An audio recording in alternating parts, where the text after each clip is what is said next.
La légende tradition de la Teranga saint-louisienne.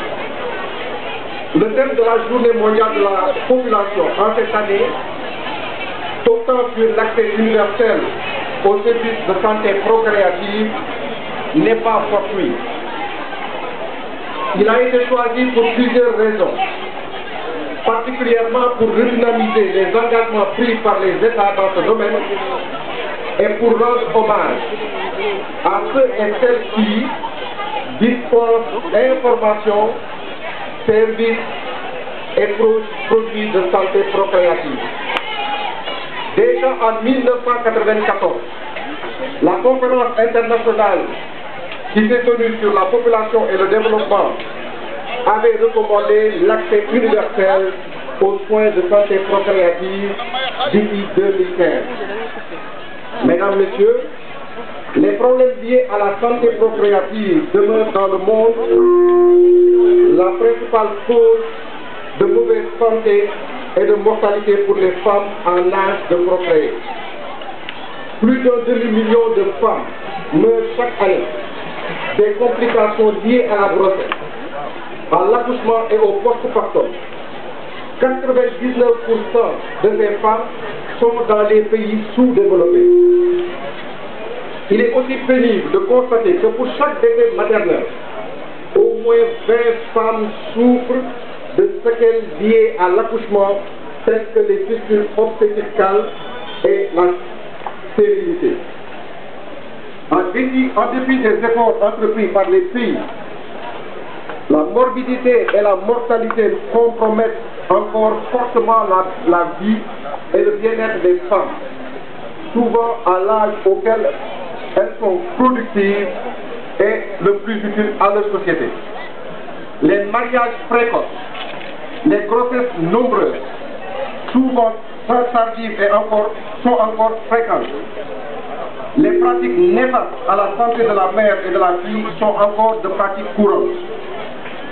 Les jeunes sont très tôt sexuellement actifs, sont exposés aux grossesses non désirées, aux infections sexuellement transmissibles, notamment à l'infection du VIH-Sida.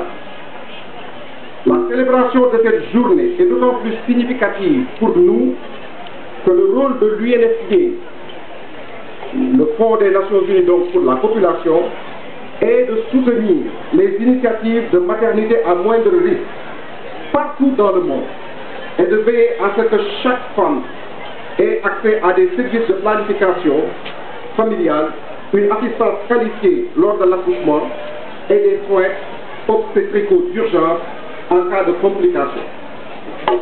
Mesdames, Messieurs, chers invités, au Sénégal, la lutte contre la mortalité maternelle a enregistré des progrès entre 2005 et 2010 en passant de 401 décès pour 100 000 naissances vivantes à 392 décès sur 100 000 naissances vivantes selon les derniers résultats de l'enquête démographique et de santé. Malgré ce résultat, la situation demeure encore préoccupante. Les niveaux de fécondité et de mortalité maternelle restent encore élevés au regard de l'atteinte des objectifs du millénaire pour le développement. Face à cette situation, il me plaît de saluer la volonté du gouvernement du Sénégal qui, à travers les orientations définies par le ministère de la Santé, s'est engagé résolument dans la lutte contre la morbidité et la mortalité maternelle. Cette volonté du Sénégal de lutter contre ce fléau se matérialise notamment à travers l'adoption de la loi sur la santé reproductive, l'élaboration et la mise en œuvre de la feuille de route pour accélérer la réduction de la morbidité et de la mortalité maternelle et néonatale, et la disponibilité d'un plan stratégique de santé de la reproduction. Par ailleurs, cette volonté politique se manifeste par d'importantes mesures telles que la subvention à l'accouchement, la césarienne, la prise en charge des fistules obstétricales et la gratuité du traitement antirétroviral, en particulier dans le cadre du programme de prévention de la transmission mère-enfant du VIH. Ces mesures ont très certainement permis d'améliorer l'utilisation des services de santé maternelle.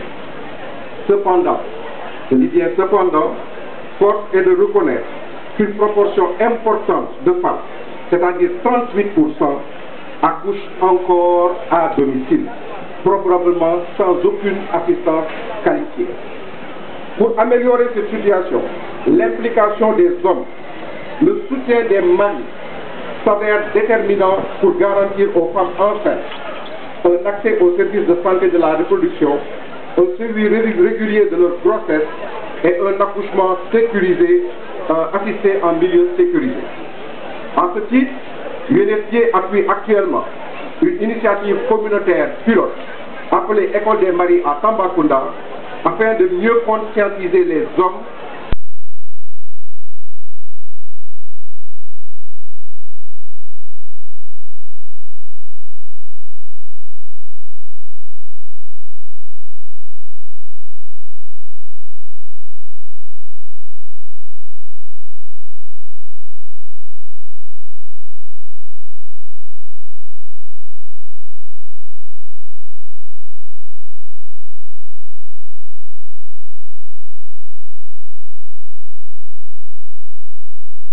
concernant la promotion de la planification familiale, dont le niveau de pratique est estimé à 12% et les besoins non satisfaits à 32% selon l'EDS 2010.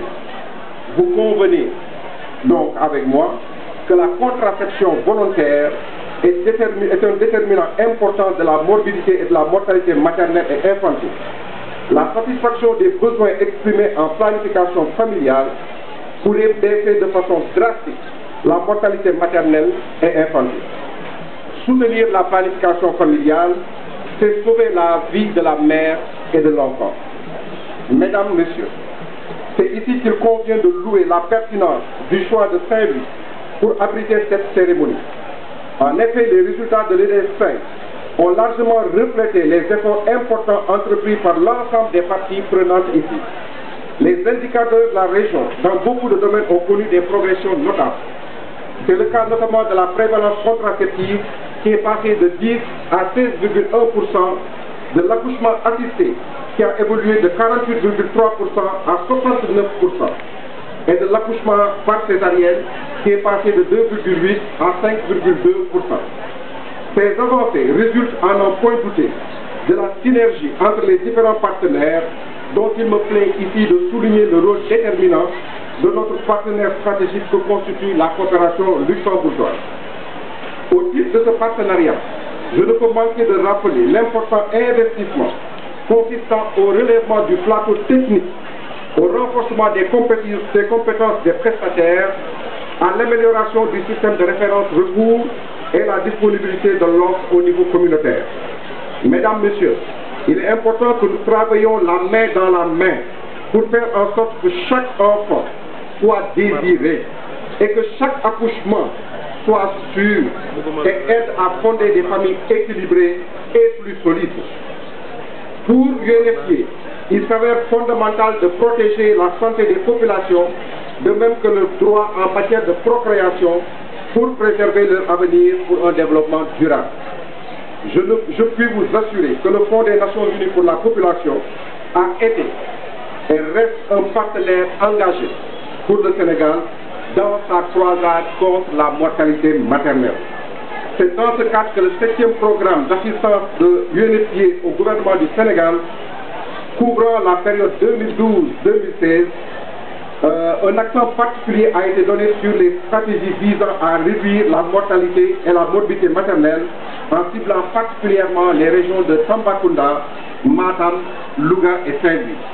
Je voudrais enfin réaffirmer la disponibilité et la volonté du Fonds des Nations Unies pour la population à continuer à soutenir, comme par le passé, les actions, programmes et stratégies du gouvernement visant à relever les nombreux défis concernant la réduction de la mortalité et la morbidité maternelle et néonatale et l'amélioration du bien-être de la femme et des jeunes du Sénégal. Je vous remercie pour votre aimable attention.